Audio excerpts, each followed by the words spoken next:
কি পেয়েছি?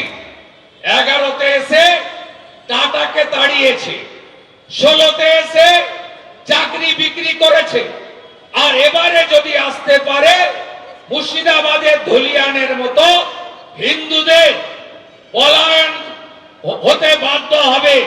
এটাই হলো বর্তমান অবস্থা। একদিকে শিল্পে হাহাকার, মোট 6,888টা কারখানা এই সময়কালে রাজ্য ছেড়ে চলে গেছে।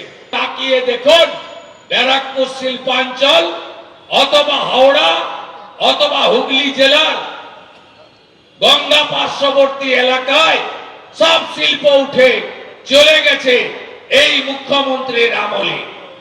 এই মুখ্যমন্ত্রীর আমলে শিক্ষার বেহাল দশা। মোট 19,000 স্কুল বন্ধ হয়েছে। 19,000 স্কুল 15 বছরে বন্ধ করেছে এবং গত 1 বছরে 8,200 স্কুল বন্ধ হয়েছে। 15 বছরের মধ্যে 12 বছর কলেজ এবং ইউনিভার্সিটির ছাত্র সংসদে ভোট হয় না। পাবলিক সার্ভিস কমিশনের শেষ পরীক্ষা 17 সালে, আজকে 25, শেষ 26, চাকরি দেবে না। জোট বাঁধতে হবে এই জন্য, হাতে কাজ, পেটে ভাত, মাথায় ছাদ বিজেপির অঙ্গীকার। জোট বাঁধতে হবে এই জন্য, টাটাকে ফেরাতে হবে বাংলায়। শুভেন্দু অধিকারী হয়তো সিলেক্টিভ ডিমেনশিয়া হয়েছে। শুভেন্দু অধিকারী জানেন না যে ইতিমধ্যেই টাটা মোটরসের চেয়ারম্যান তিনি নবান্নে এসে মুখ্যমন্ত্রীর সাথে দেখা করে এ রাজ্যে অটোমোবাইল ইন্ডাস্ট্রি গড়বার জন্য প্রপোজাল দিয়ে গেছেন। যে শুভেন্দু অধিকারী বলছিল টাটাকে তাড়ানোর, শুভেন্দু অধিকারী কি করছিলেন? সিঙ্গুরের মঞ্চে তো তথাগত রায় ছিলেন। আপনি সেদিনকে তৃণমূল করতেন, তথাগত রায় তো সেদিনকে বিজেপি করতেন। তথাগত রায় সিঙ্গুরের ধর্ণা মঞ্চে তো নিজে উপস্থিত ছিলেন, রাজনাথ সিং তো নিজে উপস্থিত ছিলেন। এখন সিপিএম এর প্রতি শুভেন্দুর প্রেম জাগতে পারে, কারণ বামের ভোটটা স্ফীত হয়ে রাম এত শক্তি পৃষ্টি হয়েছে, হরিষ্ঠপুষ্ট বলিষ্ঠ হয়েছে। আসলে দিনের শেষে সিপিএম বিজেপি জানে সিপিএম এর ভোট ছাড়া বিজেপির এই রাজ্যে অস্তিত্ব কার্যত শূন্য। তাই শেষ বেলায় এখন ভোটের আগে যাতে সিপিএম এর মাথায় তেল দিয়ে যাতে বামের ভোটটা রামের বাক্সে আসে সেই দিকে থাকার মরিয়া প্রয়াস, তাতে চিড়ে ভিজবে না। ফের রাজ্যে আসছেন প্রধানমন্ত্রী নরেন্দ্র মোদী। 17 জানুয়ারি তিনি এই রাজ্যে আসবেন। তার একাধিক কর্মসূচি রয়েছে। আমাদের প্রতিনিধি দীপক ঘোষ এই মুহূর্তে আমাদের সঙ্গে রয়েছেন। 17-18 দীপক, যেমনটা জানা যাচ্ছে এই দুদিনই একাধিক কর্মসূচি রয়েছে, সভা রয়েছে, কিন্তু যে বিষয় উঠে আসছে সিঙ্গুরে প্রধানমন্ত্রী নরেন্দ্র মোদীর একটি জনসভা হওয়ার সম্ভাবনা রয়েছে, কি জানতে পারছো? সম্ভাবনা রয়েছে সেটা 18 তারিখে। তার আগে 17 তারিখ তিনি মালদায় জনসভা করবেন।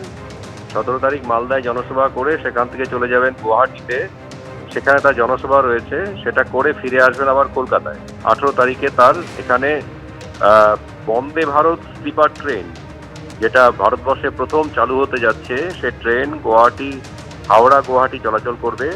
হাওড়া থেকে ট্রেনটির যাত্রারম্ভ করবেন, সূচনা করবেন প্রধানমন্ত্রী 18 তারিখে। তারপরে তিনি একটা জনসভা করবেন। ইতিমধ্যে জনসভা কোথায় হবে তা নিয়ে বিস্তর আলোচনা শুরু হয়েছে। প্রস্তাব পাঠানো হয়েছে সিঙ্গুরে একটা সভা করা যায় কিনা সেটা বিবেচনা করে দেখতে। হয় হাওড়াতে সভা হবে অথবা হুগলিতে সভা হবে। যদি হুগলিতে সভা হয় সেক্ষেত্রে সিঙ্গুরে সভা হবে কিনা, করা যায় কিনা, সম্ভব কিনা সে প্রস্তাব খতিয়ে রাখার জন্য ইতিমধ্যে পাঠানো হয়েছে প্রস্তাব রাজ্য বিজেপির তরফ থেকে। ফলে 17 তারিখে মালদায় তার জনসভা হচ্ছে। 17 তারিখ মালদায় জনসভা করে তিনি বেরিয়ে যাবেন অসমের উদ্দেশ্যে। 18 তারিখ তিনি আবার আসবেন কলকাতায়, এসে বন্দে ভারত স্লিপার ট্রেন, যেটা প্রথম চালু হচ্ছে হাওড়া থেকে গুয়াহাটি পর্যন্ত, সেই ট্রেনের উদ্বোধন করবেন। তারপর একটি জনসভা করবেন, সেটা হাওড়া না হুগলি সে ব্যাপারে চূড়ান্ত সিদ্ধান্ত হয়তো আগামী 24 ঘন্টার মধ্যে জানা যাবে।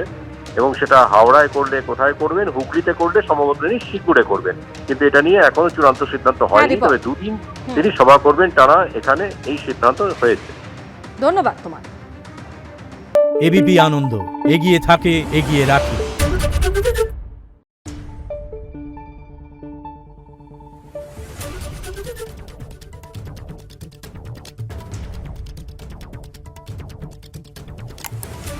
Thank you.